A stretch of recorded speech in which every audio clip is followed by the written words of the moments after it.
Indeed. And what's going on here? Movement in a Cirsic video, and we're not even in a car. I don't like it. I'm scared and I don't know what to do. I miss when people were just stupid directly in my face.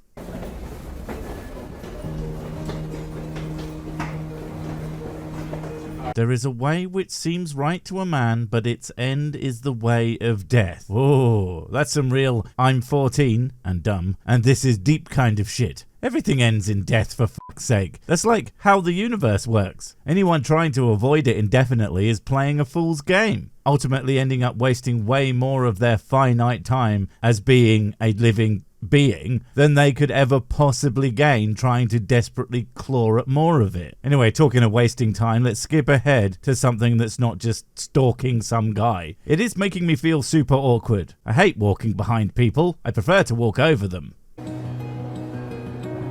to go for a ride? Oh my god, it's David Wood, the fucking idiot who thinks that atheism is such a joke, whilst being the biggest joke of them all. Takes one to know one, I guess. So why are we following him about? Are we trying to capture all the hot air from him in order to power some sort of generator? It seems like a good idea until you realise you'd have to be near David Wood. Ah, I see. He's going to tell us how God destroyed his atheism. Great. Imagine an underground world made of concrete and steel, stairways and tunnels.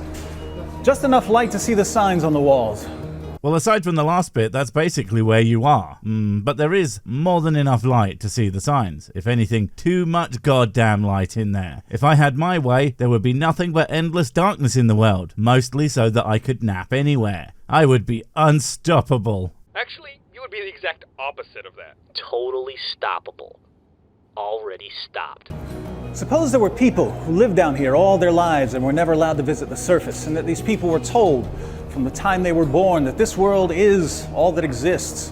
Sounds like a world of ignorance, the kind of thinking that, say, people who didn't know where the sun went at night would live in. The sort of people who had no understanding of why they got sick and thought that they were somehow being punished. The kind of world people like you could very well cause again, with your sheer unadulterated stupidity. And as much as I do love to see humans suffer, I also like having cool stuff, so perhaps stop. Wouldn't they believe what they're told to believe?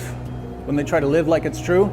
Yeah, pretty much. That is how the world worked before the Enlightenment came along and shook things up, combined with scientific development to wipe away the ignorance in the world. And yeah, as much as things are far from perfect at the moment, there's no denying that people are generally infinitely less ignorant than they used to be. Although, not all of them. Fucking obviously. Suddenly a madman stumbles down the stairs and says to the people living here, "Don't you realize that you're underground? Don't you know that there's an amazing world right up those stairs, and that a tomb, no matter how spacious, is still a tomb?" And I suppose you're the guy coming down the stairs to tell people that they're living in a tomb? Couldn't possibly be the other way around, that you are in fact desperately trying to keep as many people in your hole as possible, holding on to as many idiot bodies as you can, forcing them deeper down in the dark with you, occasionally sacrificing one to satiate your desperate hunger. But the people laugh at the man. They say, "We understand our world just fine without all your rambling about another. Go back to your flying spaghetti world, fool. We're the enlightened ones down here." And in rejecting the world above, they sink a little deeper into the world below. Wait, so the ones huddling underground in their own stupidity and filth are your lot? Okay, I mean, I'm glad you admit it, but f*** knows what your point is supposed to be, if in fact you even have one. Time to address the elephant in the underground subway system. This video, this whole 30+ minute video, of which we will only be able to cover a fraction today because f*** that, although it will be plenty, I assure you. But it's all done in one shot. One shot of endless droning and pointless meandering. And it's just made so much less impressive by its lofty ambitions. And yet so many of his viewers thought it was amazing for its presentation. But no one really spoke about any substance of the video. And that's because, dear viewer, it doesn't really have any. I mean, there is shit to talk about. Oh, fucking boy, there's shit to talk about. But nothing that should convince a person with a brain that God does the real. Anyway, we shall be skipping ahead when he decides to waste time doing absolutely nothing. Because seriously, what does it actually add to this? Except perhaps to the death toll on many healthy brain cells. When I was 5 years old, I had a dog named Goliath. One day, my mother received a phone call. She turned to me with tears in her eyes and informed me that Goliath had been run over by a bus. And I was that bus. What a great story. I especially like the part where your mum was crying. I can only assume it had nothing to do with the dog and everything to do with the fact that she looked at you and thought, oh no, my son is David Wood. There is no God. I looked at her and thought to myself, so what, it's just a dog. But my mother was sad and I couldn't figure out why. That's, what? Dude, you know that's not normal, right? I was joking about it being good that your mum was crying. Holy f***.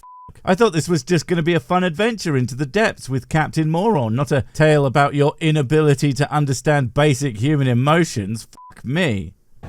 I soon noticed that other people got sad when something died. It seemed really weird to me. Crying isn't going to change the fact that it's dead, so why are you crying? Here's the thing. It is entirely possible for someone who is, say, a sociopath to be completely able to understand and recognize that other people get sad, and perhaps even why, without being able to feel those feelings themselves. The problem comes when you're also a fucking moron, too stupid to even attempt to figure out when or why people may or may not feel certain ways. And that's your problem, David. You're an idiot. And if God's real, he made you both those things. Kind of a dick move if you ask me. I also noticed that people didn't share my amazing insights into the nature of reality.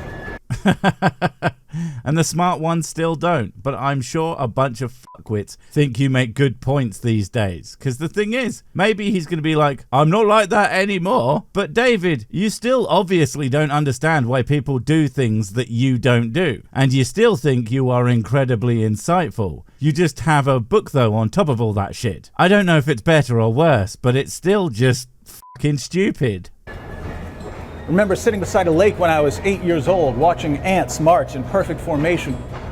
And it suddenly became entirely clear to me that ants ruled the world and had only tricked us human beings into thinking that we were in charge. Wow, you really have always been that much of a dumbass. You know what happens when you are the dominant species of a planet? People randomly come along to your megastructures and pour a kettle of boiling fucking water on it. No, wait, that's just what should happen to all the humans. I forgot. Do you have any idea how powerful and brilliant they must be if they've managed to deceive the entire human population?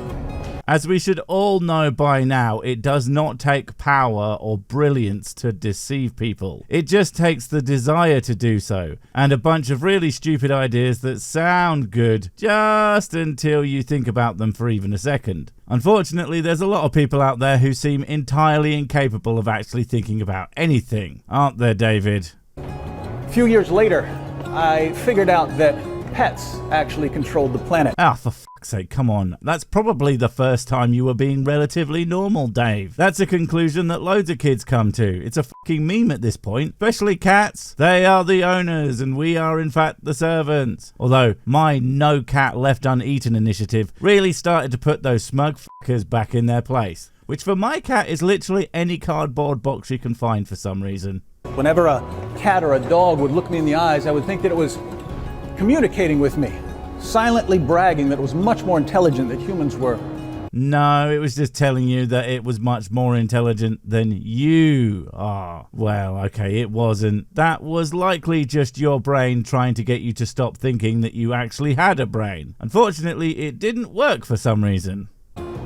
So part of my youth was spent talking to animals, telling them, I know what's going on here. I'm on to you. Do you know what's super convincing when trying to get someone to believe as you believe? What you do is you tell them that you are fucking batshit insane and always have been. That's really convincing to me and all my customers at Crazy 6 Discount Used Condom Emporium. Are you tired of spending actual money on prophylactics? Well, now you don't have to. At Crazy 6 Discount Used Condom Emporium, you'll spend pennies on the bell end to get technically functional jizz guards. Pre-washed and entirely void of my cum. Probably. I don't know, I just swish them around in my toilet and then hang them out to dry in the sun. The neighbours complain about the smell, but that's just the musky scent of savings. But I grew out of that sort of silliness. And straight into another. Goddamn. By the time I was in 10th grade, I was convinced that I controlled the weather. I didn't know how I controlled the weather, I just knew that I did. It would start raining and I would think, okay, how did I do that? Like seriously, this video is supposed to be about how God destroyed his atheism. So if this is true and not just shit he made up in order to make, again, an almost certainly shit point, then he must think that atheism has something to do with thinking completely button-up bananas nonsense. But dude, that's like very regularly the opposite of the case. I mean, I'm sure there are atheists who are out of their minds, but it's certainly not even remotely close to being common in any sense of the word. I also had the ability to control time, but I didn't know how to use this ability yet. You know when you are arguing with someone on the internet who appears completely out of touch with reality? I can only assume that this is the sort of shit that goes through their heads. Although, seriously, I'm pretty sure even most legitimately insane people, at the very least, think that the things they believe about reality, they can, in fact, explain how they work. It's just that the explanations, don't make any sense. But not David. He is too stupid to even bonkers properly. That's just fucking amazing. That summer, my best friend from elementary school died. Jimmy had always talked about going parasailing. He finally got the chance and his harness broke. He plummeted to his death. That's so fucking specific. Look, I'm not saying that you are making this up, definitely. But usually, when something is not true, it's filled with really weirdly specific detail. It's something that liars are known to do in order, at least in their own minds, to sound more credible. Whereas when you are telling a true story, it's far more likely you will simply get to the point without feeling the need to embellish. Sure, that's not always the case, but I would not be surprised, to put it mildly. Not that it matters, people die all the time. He could have said my grandma died, and it would have achieved the same goal, and I wouldn't have felt the need to question its validity. Basically, if you are lying, please be better at it. Not the lesson I was going for today, but it's something, I guess. When I heard about it after knocking on his door, I had the same reaction I'd had when my dog Goliath died, namely, so what? But this time was different. It seemed like I should be bothered by Jimmy dying, so I started wondering if something might be wrong with me.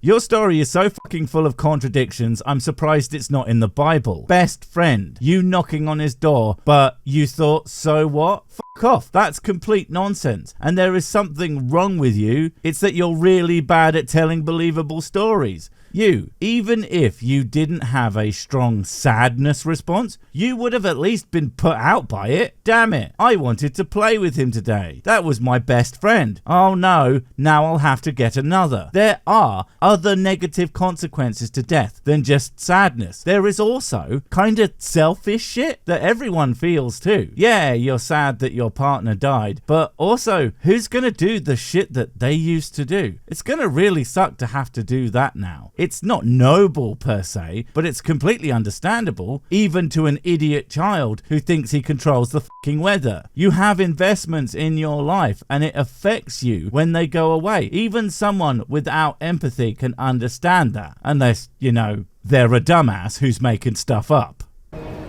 After pondering this for several months, I realized why I was different. I had evolved to a higher stage of humanity.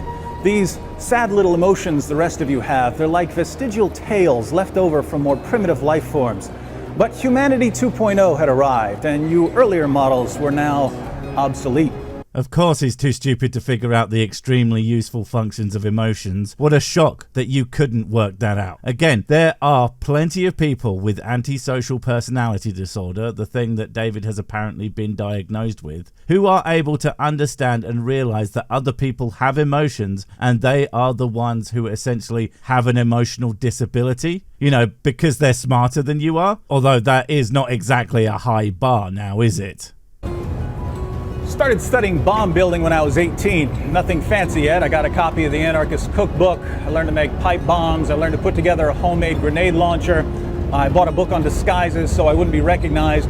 But it all felt a bit amateurish. I don't think it sounds amateurish. I think it sounds fucking childish. The Anarchist's Cookbook is well known to be kind of dumb, and the idea of getting a book on disguises is just fucking laughable. I bet it came with glasses and a mustache, right? Everything you have said just sounds like pure teen angst, mixed with an ignorant inability to even attempt to understand other people. So I decided to become a chemistry major in college where I could learn to build something a little more sophisticated.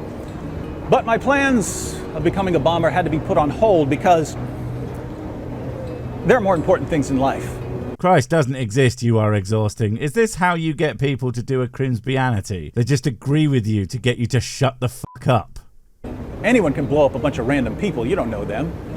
If you're sick of life dangling at the end of society's puppet strings, the killing has to start much closer to home.